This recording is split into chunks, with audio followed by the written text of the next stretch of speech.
बाणेरमध्ये प्रेमाला नकार दिल्याच्या रागातून प्रेयसीवर पिस्तुलातून गोळीबाराचा प्रयत्न करणाऱ्या आरोपी प्रियकराचा जामीन अर्ज पुणे न्यायालयाने फेटाळला। डिलिव्हरी बॉयच्या गणवेशात आलेल्या या तरुणाचे पिस्तूल लॉक झाल्याने तरुणी बचावली। मात्र गुन्ह्याचे गंभीर स्वरूप आणि पुरावे लक्षात घेता तसेच तक्रारदार तरुणीच्या जीवाला धोका निर्माण होण्याची शक्यता पाहता आरोपीला नियमित जामीन देता येणार नाही असा संदेश अतिरिक्त सत्र न्यायाधीश MG चव्हाण यांनी दिलाय। गौरव महेश नायडू वर्ष 25 राहणार पिंपरी चिंचवड असे जामीन फेटाळलेल्या आरोपीचे नाव आहे।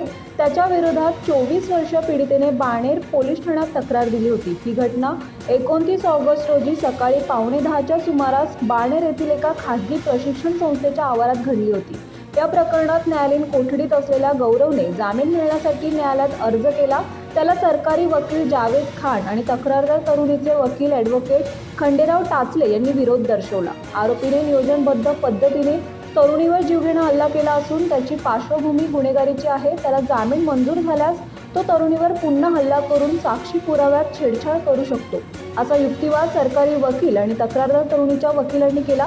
तो ग्राह्य धरत न्यायालयाने आरोपीचा जामीन फेटाळला।